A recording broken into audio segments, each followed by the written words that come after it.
myself wondering what did happen to the last 10. I ran away with my life, fast forward, never turn back again. 세상의 변화를 알아가는 즐거움, 투자로 인생을 바꾸는 사람들, YG 클럽.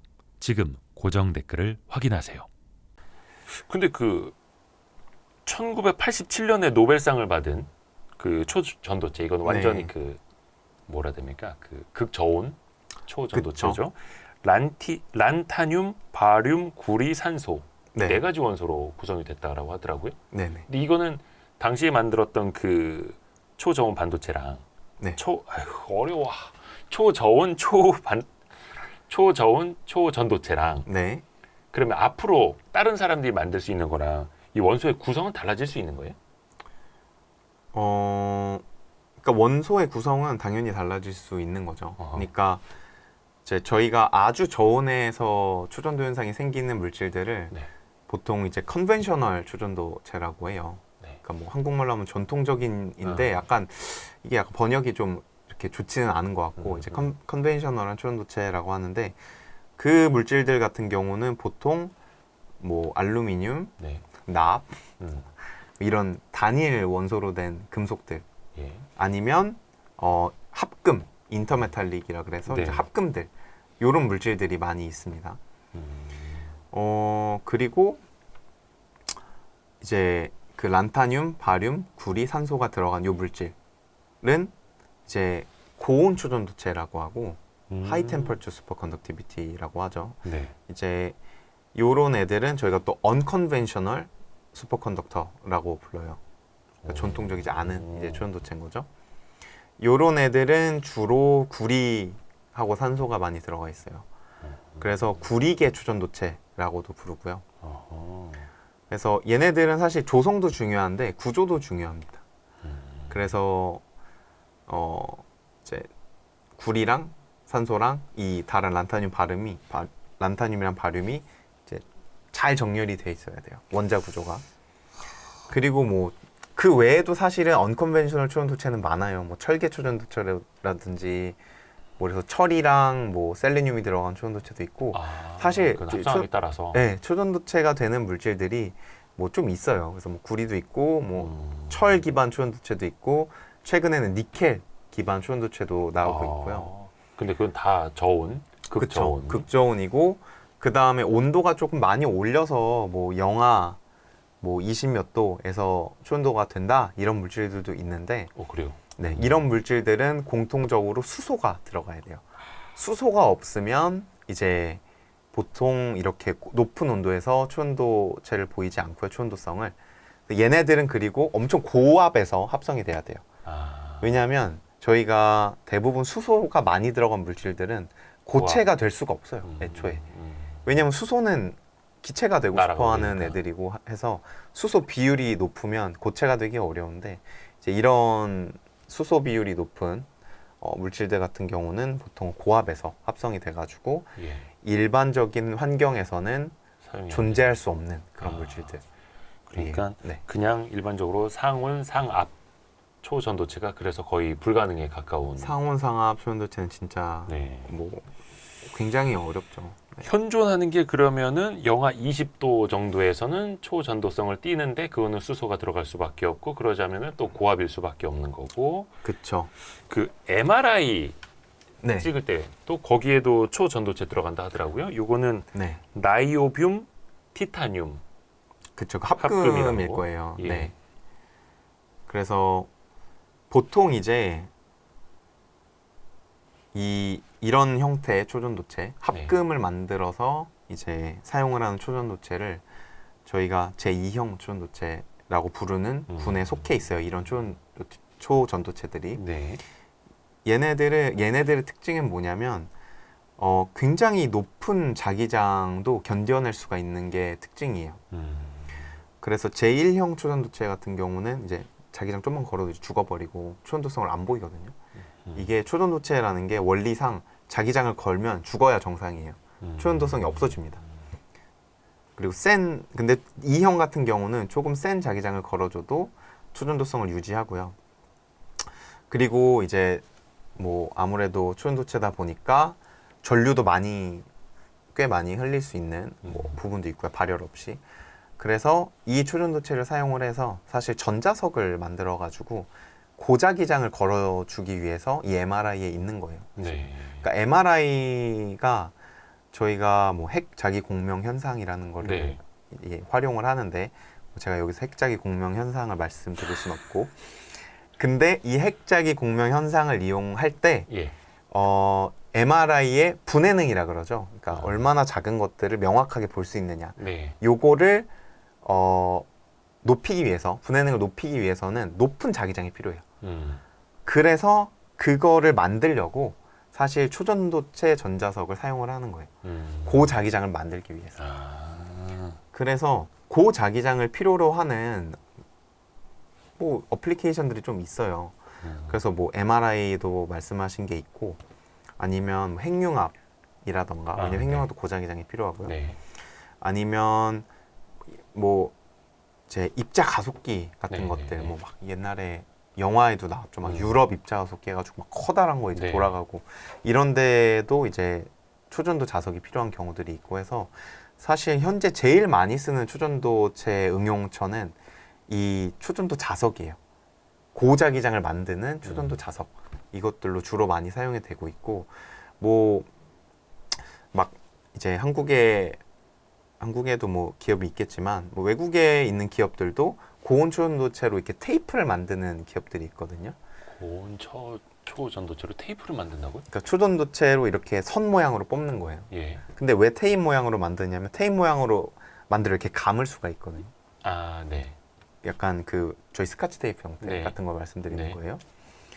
그렇게 해야 이제 뭐 감아서 자석 형태로, 전자석 형태로 만들 수 있기 때문에, 그래서 사실 뭐 외국 기업 중에서 뭐 초전도 테이프를 만들어서 감아서 전자석을 만들려고 하는 뭐 기업들도 있고요. 그 다음에 그냥 뭐 초전도 물질 모아서 그런 가속기나, 그러니까 입자 가속기나 뭐 핵융합 설비 이런 데 이제 넣기 위한 뭐 장비를 만드는 그런 일을 하는 기업들도 분명히 있고, 그래서 사용이 안 되고 있지는 않지만 상온에서는 아니고 다 그 주변을 이렇게 온도를 낮춰서 사용하고 있어요. MRI도 마찬가지고요. 아. MRI에 들어가는 거 그것도 초저온이라고 초저온이죠. 봐야 되는 거죠? 네, 초저온이라고 봐야 되고, 보통 그런 MRI가 지금 점점 소형화되고 있긴 한데 원래 엄청 컸어요. 그게 엄청, 아, 지금 그것도 작아진 거예요? 그쵸. 원래는 이제 더 컸어요. 거의 병원 들어가면 웬만한 방 한 칸 차지하고 있는데. 맞아요. 근데 원래는 이제 훨씬 더 컸는데, 옛날 모델들을 보면 이제 그 이유가 뭐 예전 같은 경우는 이제 초전도체에 많이 넣고 그다음에 네. 냉매도 들어가는 공간이 많고 이랬는데, 물론 뭐 이 초전도체 관련 기술 말고도 다른 부분에서도 진보가 분명히 있었겠지만, 이 냉매를 어떻게 효율적으로 사용을 하는지, 뭐 액체 헬륨이라는 냉매를 사용을 하거든요. 네. 영하 269도짜리 네. 그 냉매를 이제 뭐 사용을 해서 이것들을 이제 쿨링을 시킬 텐데, MRI를. 네, 냉각을 시킬 텐데, 이제 그거를 효율적으로 하는 뭐 방식들이 점점 이제 발전을 해 와서 그거 관련된 크기도 줄어든 게, 저는 뭐 MRI 크기가 줄어든데도 기여를 했다고 알고 있습니다. 그래서 그 MRI 그 사진 찍으러 들어가면 그렇게 네. 추운 거죠. 그 안에는. 그거랑은 에어컨- 상관없어요. 그래요? 원래 MRI 찍는데 안에 춥지 않나? 에어컨 켜놓은 건가? 그거는 이제 그러니까 예. 비싼 장비가 있는 방은 무조건 낮은 온도로 항상 일정하게 유지되어야 돼요. 아. 안 그러면 장비의 수명이 굉장히 빨리 줄어들고, 아. 그리고 온도가 일정하지 않으면 사실 그 장비로 측정을 하는 거에 정확도도 좀 떨어질 수 있거든요. 네. 요건 그래서 다른 얘기예요, 사실은. MRI 안에 들어가는 합금 초전도체 때문에 그거를 극저온으로 만들어야 되기 때문에 그 주변이 추운 게 아니고, 아니에요. 네. 그럼 그냥 그 안에서만 초저온 상태만 만들어주면 되는 거예요? 그쵸. 이 초전도체가 있는 요 근처만 초저온으로 만들어주고, 이 밖은 마치 저희 보온병에 진공으로 돼 있잖아요, 벽이. 그것처럼 이제 진공 상태를 유지해서 바깥에서는 이 차가운 게 안 느껴지도록 막아놔요. 아. 왜냐하면 여기에 예를 들어 영하 269도짜리 뭔가 물체가 있어요. 네네네. 진공으로 안 돼 있고. 그러면 여기 난리 나요. 그 주변은 여기 막 얼음이 정말 무한대로 자라. 나거든요. MRI 찍으러 들어가는데 그 동장군대에서 나오고 막 이렇게. 그렇죠. 그래서 거기는 되게 그 thermal insulation이라고 하는데 단열이죠. 단열. 단열이 되게 잘 되어 있습니다. 그것 때문에 죽은 게 아니었구나. 네, 이거 그것 때문에 걱정할 필요 아닙니다. 없겠네. 이제 MRI 찍으러 가도 됩니다. 건강검진 받아도 됩니다. 근데 초전도체에도 이게 그 세 가지 특성이 있다 하더라고요. 네. 이게 전기 저항이 당연히 없으니까 네. 거의 뭐 무한대로 돌아다닐 수 있는 거고. 이거 어려운 거 나옵니다. 마이스너 옥센펠트 효과. 그렇죠. 이거 쉽게 말해 뭐 자기장을 밀어내는 효과라고 하는데. 맞아요. 자기장을 그러니까 초전도체 내부에는 자기장이 들어오면 초전도체가 이거를 이제 다 밀어냅니다. 그래서 자석 위에 뜬다는 거죠. 그쵸. 그 마이스너 효과 때문에 이제 뜨는 거죠. 네. 이게 자기부상 열차 원리랑은 다른 네. 거죠. 자기부상 열차는 그냥 자석에 같은 극을 이렇게 넣는 건가요? 그러니까 자기부상 열차도 여러 가지 원리를 이용을 할 수가 있어요. 네. 그래서 이제 자석의 극을 전자석을 이용을 해서 계속 바꾸면서 이제 띄워서 가는 경우가 있고, 뭐 이 초전도체를 활용을 하는 자기부상 열차도 있고요. 그래요? 네. 그럼 그걸 온도는 어떻게 해요? 레일의 온도는? 온도를 낮추죠. 그러니까 레일의 온도를 낮춘다기보다 열차 바닥에? 그렇죠. 그러니까 그 열차 바닥에 이거는 뭐 사실 선호의 문제긴 할 텐데 네. 이제 제 생각에 더 효율적인 방법은 그냥 열차 바닥에 초전도체를 깔아놓고 얘를 쿨링을 하고 레일은 자석으로 해놓는 게 더 효율적이라고 그러겠죠. 생각하긴 하거든요. 부피 자체가 더 작으니까. 그러면 그 자기부상 열차의 레일 바닥을 뭐 영하 200도 막 이렇게 해놓는 거예요? 그래야죠. 만약에 그렇게 하고 싶으면. 그 에너지가 근데 뭐 절연을 잘 시켜놓으면 그래서 사실 그렇게 이제 하는 게 그렇게까지 효율적이지 않기 때문에 현재 상용화가 사실 안 되고 있는 거죠. 그렇죠. 효율적이지 않아요. 이게 엄청 효율적이고 상업적인 가치가 있다면 다 썼겠죠. KTX를 뭐하러 쓰겠어요.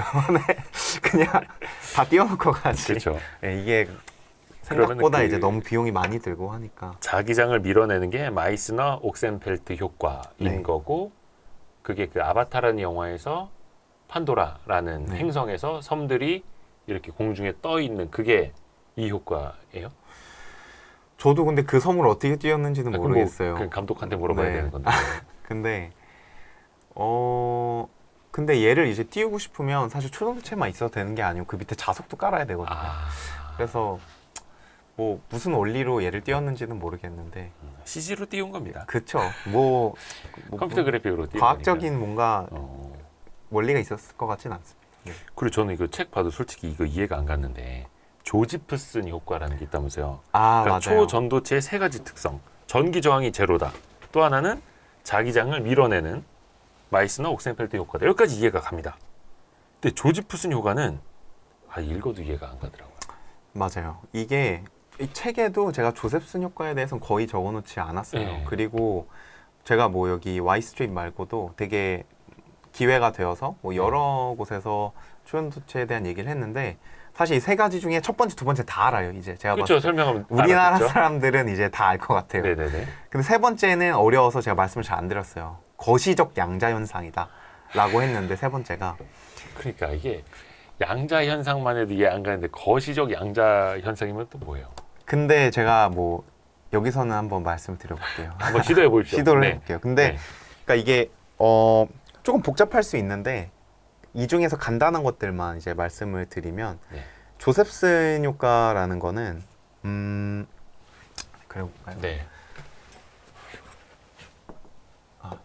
네. 그래서 예를 들어 저희가 지금까지는 다 이제 초전도체 하나만 가지고 얘기를 했는데 네. 조셉슨 효과는 보통 이제 이렇게 뭐 예를 들어 이게 초전도체가 S 슈퍼컨덕터를 보통 S라고 예, 하거든요. 슈퍼컨덕터. 그리고 요 다른 초전도체가 이렇게 있을 때 요 사이에 다른 물질을 넣었을 때 일어나는 현상들이 이제 조셉슨 효과예요, 보통. 그래서 초전도체와 초전도체 사이에 그쵸. 뭘 넣었어요? 다른 저거 걸 이제 자석 넣은 아닙니다. 거예요. 자석 아닙니다. 네. 이거 이제 S라고 써니까 자석처럼 보여서 슈퍼컨덕터. 네. 네. 이렇게 네. 하는 건데 뭐 여기에 뭐 사실 뭐 인슐레이터라 그래서 뭐 부도체를 넣을 수도 있고 뭐 메탈 그냥 이제 전도체를 넣을 수도 있고 공기로 띄워놔도 돼요. 아주 조금 갭을. 근데 저희가 이제 생각을 해보면 뭐 이렇게 전류를 이쪽 방향으로 흘린다고 생각을 해보면 초전도체랑 초전도체가 이렇게 닿아 있을 때는 전류가 이렇게 쭉 가서 저항이 계속 0이겠죠. 네. 근데 이렇게 떨어져 있으면 어떨까요? 어떻게 되는 거예요? 그럼 저항이? 그러면 그 예전에 우리가 중고등학교 때 생각을 해봐도 예를 들어 그냥 회로로 생각을 해보면 이 초전도체가 있고 어떤 저항이 있는 물질이 있고 네. 초전도체가 있고 이렇게 있어요. 그렇죠? 네. 그러면 이게 직류열 연결이잖아요. 직류열 네, 연결. 네. 그래서 이거 더하기 이거 한 게 이제 저항이 되는 거거든요. 네, 네, 네, 네. 그러면 초전도체랑 초전도체 아닌 거랑 초전도체니까 빵 더하기 R 더하기 빵이라서 저항이 R이 나와야겠죠, 사실. 예. 근데 이 조셉슨 효과 같은 경우는 이 갭이 충분히 작으면 초전도 상태에 있는 그 전자들, 그러니까 쿠퍼쌍이라고 불리는 그 전자들이 얘를 뚫고 지나가서 서로 연결이 돼서 저항이 그냥 0이 돼요. 아, 저 안에 불순물이 들어가고 심지어 메탈이 들어가도 네. 저항이 0이 돼 버린다. 그쵸. 요 사이에 뭔가 오. 다른 물질들이 있어도 저항이 0이 되는 현상인데 이거는 사실 이제 양자 터널링 이런 현상이라던가 그런 거에 대한 이해가 있어야 되는 거거든요. 그래서 이제 요게 사람들이 많이 얘기하는 조셉슨 효과 중에 하나다. 조셉슨 효과도 종류가 좀 뭐 이게 많아요? DC 조셉슨 효과고 또 AC 조셉슨 효과도 있고 뭐 해가지고 제가 그걸 여기서 다 말씀드리면 이제 약간 힘들겠죠. 그래서 조셉슨 효과입니까? 조지프슨 효과입니까? 조셉슨인데 네. 그러니까 영어로 하면 이 사람이 이제 조셉슨이라는 분이 예. 요 현상을 아. 발견해서 노벨상을 받으셨어요. 그러니까 네. 이분 이론 물리학자신데 그래서 요분의 이름을 따서 이제 만든 효과고 요거를 이제 DC 조셉슨 효과라고 하고 뭐 AC도 있는데 그거는 이제 저희가 요런 상태에서 전류를 더 많이 가했을 때 일어나는 현상이에요. 근데 저 네. 중간에 불순물이나 금속을 넣었을 때 네. 그냥 초전도 효과가 계속 난다라는 거는 네. 아주 미세한 간극일 경우에요? 아니면은 아주 미세하죠. 이게 너무 크면 왜냐면 양자 터널링이라는 것도 사실 이제 이런 식으로 디케이를 하거든요. 네. 그래서 이 뭐 양자 파동함수 이런 네. 것들이 완전히 다 죽기 전에 다음 초전도체를 만나야 되기 때문에 그래서 너무 멀면 안 돼요. 네. 그래서 어느 정도 간격이 있을 때 이제 이 둘을 그냥 초전류가 흐르게 됩니다. 그리고 뭐 AC 효과 같은 경우는 뭐 전류를 더 많이 흘리면 여기서 전자기파가 발생한다던가 이런 일이 일어나는데 그걸 이제 AC 조셉슨 효과라고 해서 근데 이 조셉슨 효과는 그냥 이렇게 뭐 설명드리면 너무 어렵겠지만 그냥 한 문장으로 이해를 하자면 초전도체랑 어떤 다른 물질이랑 접합을 시켰을 때 일어나는 현상을 전반적으로 조셉슨 효과라고 부르는 경향이 있어요. 그래서 그렇게 그냥 한 문장 정도로 이해를 하시는 게 좋지 이해 않을까. 갔습니다. 네. 딱 여기까지 하면 됩니다. 네. 우리 김기덕 박사님이 문과생 이해시켜 주시려고 굉장히 쉽게 설명을 해주셨습니다. 고맙습니다. 네. 그래서 조셉슨 효과, 조지프슨 효과라고도 하는 이것은 초전도체와 초전도체 사이에 다른 물질이 있어도 네. 뚫고 지나가서 초전도 효과를 내는 거. 그게 이제 한 가지죠. 네, 조셉슨. 근데 막 되게 원래 그죠? 우리가 무슨 뭐 학문이라는 게 초전도체 개발할 그렇잖아요. 것도 아니고 네. 여기까지만 알면 됩니다. 네. 그리고 뭐 그거 말고도 뭐 이제 거기 읽어보시면 네. 뭐 이제 플럭스 퀀타이제이션이라 그래서 뭐 선속 양자화 뭐 이런 것들도 막 많아요. 네. 근데 그런 것들은 뭐 그거는 너무 이제 힘든 저기 얘기니까. 물리학자분들의 영역이니까. 맞아요. 근데 요거 사실 요런 그 거시적 양자 현상을 이용을 해서 네. 그 저희가 자기 센서 같은 거를 보통 엄청 민감한 자기 센서를 만들거든요. 그래서 자기장의 세기를 사실 측정을 하는 게 또 이슈거든요. 그래서 자기장의 세기를 아주 작은 크기의 자기장의 크기를 이제 측정을 하고 싶을 때 이런 거시적 양자 현상, 그 초전도체에서 일어나는 뭐 거시적 양자 현상들을 활용합니다. 네. 세상엔 참 똑똑한 분들이 많이